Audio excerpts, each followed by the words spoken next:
Here we have a Chinese Norinco M14, technically known as the M305. It is a semi-automatic rifle chambered for .308 and is a Chinese copy of the American M14. This rifle was sent to me by Gun City and I'll be doing a review on it. The Chinese were said to reverse engineer this rifle from M14s they managed to get their hands on, and they first exhibited it at the 1988 American SHOT Show. And as a result they were given official government drawings of the rifle from importers that wanted to make sure the Chinese were producing a rifle according to the official specifications. This rifle uses a rotating bolt short stroke gas piston action. It has a chrome lined bore, which is definitely a big plus as chrome lining is extremely tough and it has the effect of more than doubling barrel life. It also means it cleans up quicker and easier, and you can basically forget about internal barrel rust.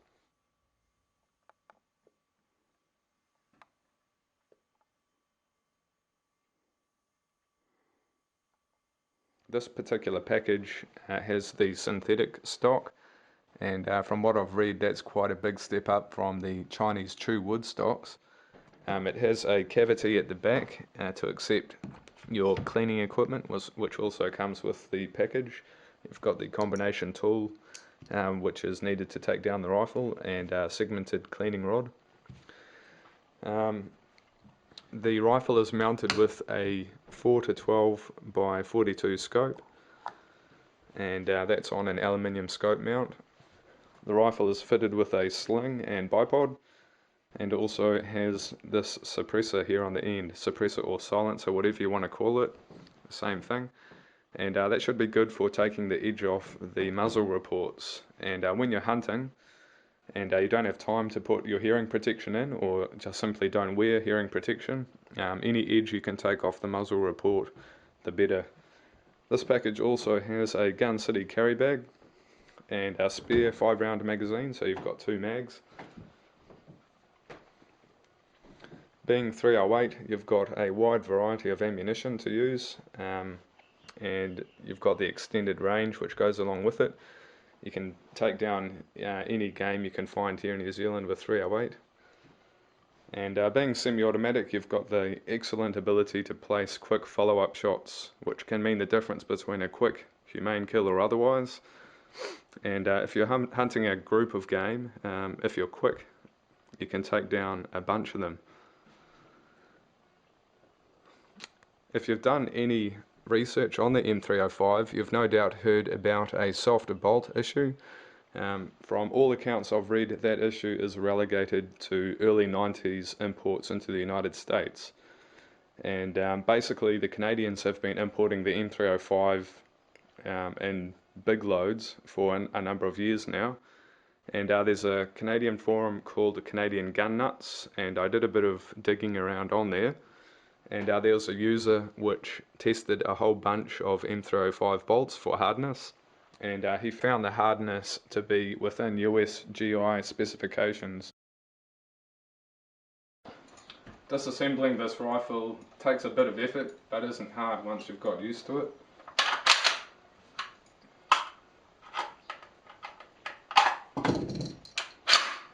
You're going to need to use your combination tool.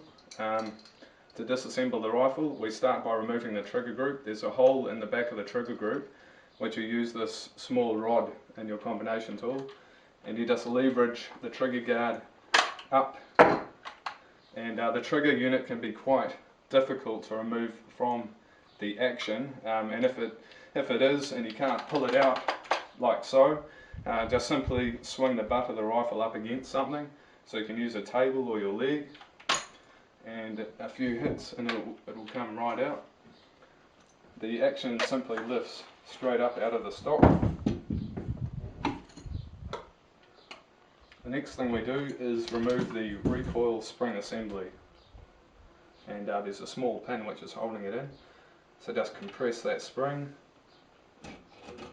slide the pin out, then you can slide the entire assembly out.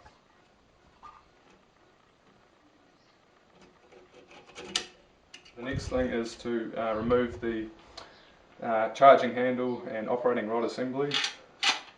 Simply slide it back till you get to a notch in the receiver, then lift up. Once you've done that, you can just slide it back and it'll come out. Next we've got the bolt. You have to get the angle just right to get it out.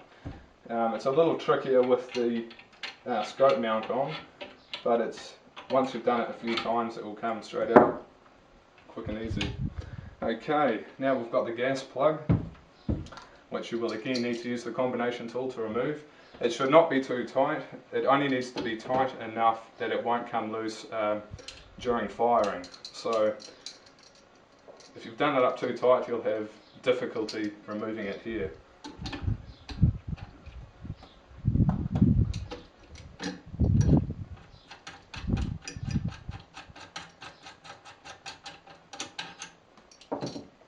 And the gas piston, last of all, the rifle is disassembled.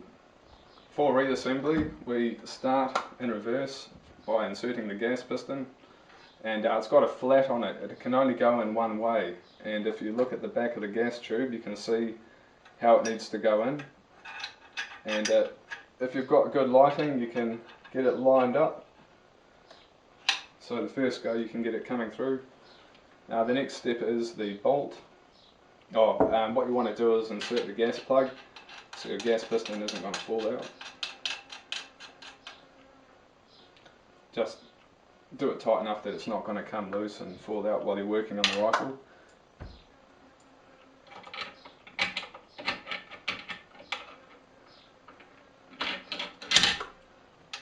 Slide the bolt so it's back to the rear of the receiver.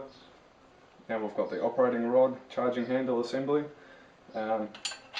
That just runs on its tracks in the receiver. You take it to that notch and push down, and that will mate itself with the bolt, like so. Next we've got the recoil spring assembly. Make sure your pin is to the side or else you're going to have it compressed and realise you can't get it in.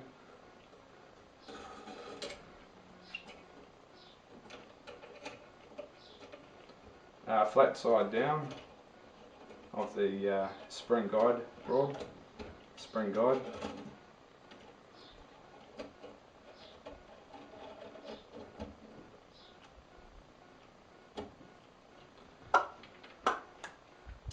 Okay, next we simply catch the front of the stock and it just will drop straight in.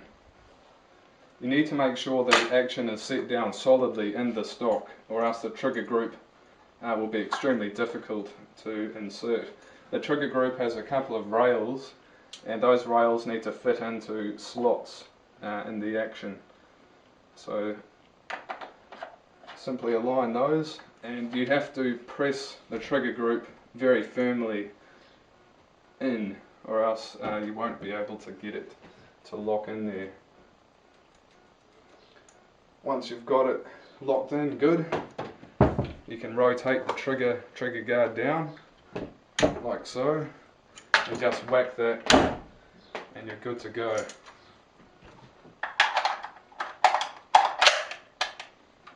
And before I forget, you need to just make sure the gas nut is tight. It doesn't have to be overly tight, as I said, but just make sure that it's snug, and that's fine. You don't want it backing out under fire. So there you go. Now it's finished. The rotating bolt is locked and unlocked by having its roller rolling in a groove in the operating rod.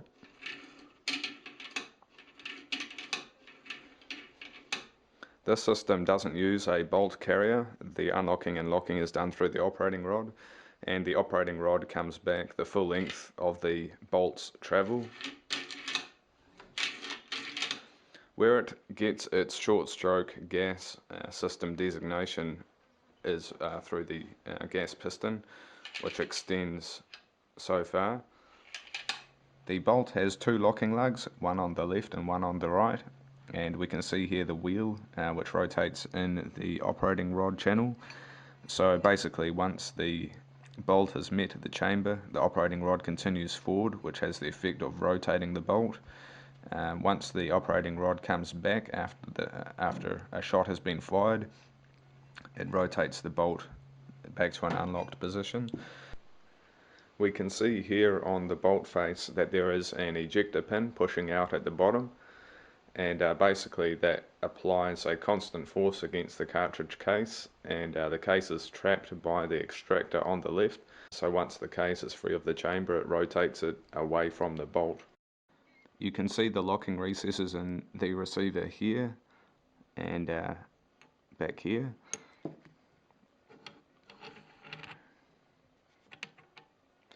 And that's the bolt securely locked and then rotated